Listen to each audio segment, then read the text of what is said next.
राजस्थान में अब तक मंत्री विधायकों के ही निशाने पर रहते थे, लेकिन अब मंत्री ही अपने साथी मंत्री पर निशाना साध रहे हैं। पंचायती राज विभाग के राज्य मंत्री राजेंद्र गुढ़ा ने इसी विभाग के कैबिनेट मंत्री रमेश मीणा पर आरोप लगा दिए, निशाना साधा। गुढ़ा ने रमेश मीणा के खिलाफ सरपंचों के लामबंद होने पर कहा कि मंत्री रमेश मीणा के सरपंचों पर लगाए गए आरोप गलत हैं।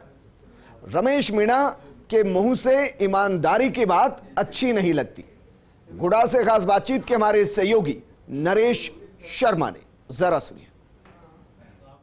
मंत्री परिषद के मंत्री राजेंद्र गुढ़ा अपने आक्रामक तेवर के लिए जाने जाते हैं और अपने बयानों के लिए भी जाने जाते हैं।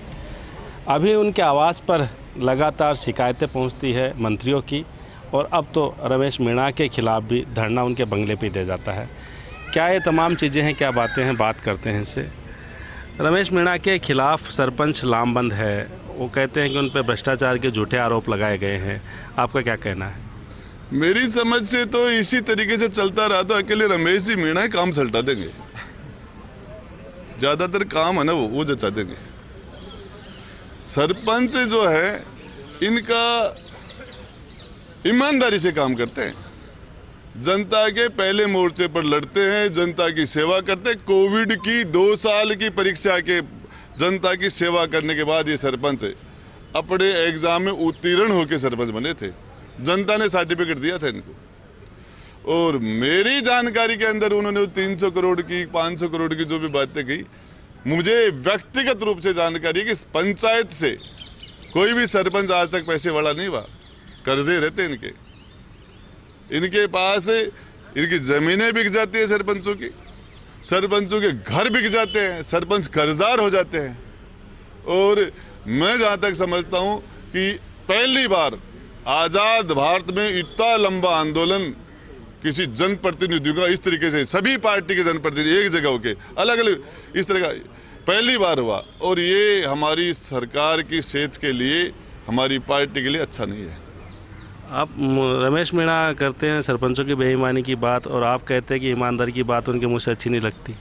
देखिए, ईमानदारी की बात तो मैं जहाँ तक मेरा नॉलेज है, मेरी समझ है, ईमानदारी की बात यदि भरत सिंह जी पूर्व पंचायत राज मंत्री बोलते ना तो उनके मुंह से ज़्यादा अच्छी लगती।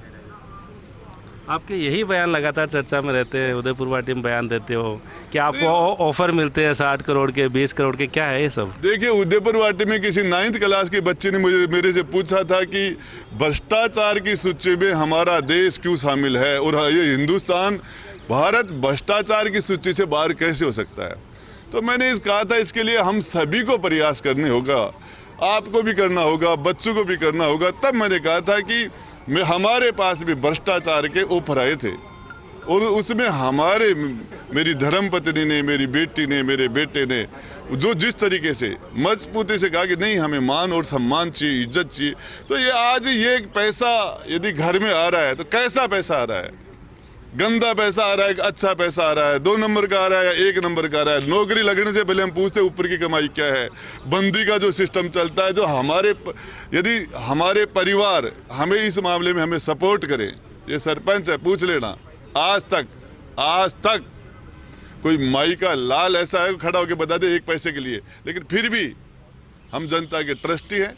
और वो भ्रष्टाचार का क्वेश्चन था, बच्ची ने कहा था भ्रष्टाचार कैसे खत्म होगा, तो मैंने उस क्वेश्चन का जवाब दिया था कि भारत इसे भ्रष्ट देशों की सूची से बाहर आने के लिए आपको भी सहयोग करना पड़ेगा। उसने वो मेरा एग्जाम्पल दिया था।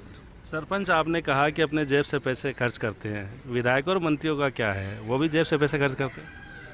विधायक और मंत्रियों से सरपंच ज्यादा ईमानदार है। सरपंच अभी एक डेलीगेशन में कुलदीप रांका जी से बात की है, सीएम सेक्रेटरी साहब से, और एक डेलीगेशन जा रहा है।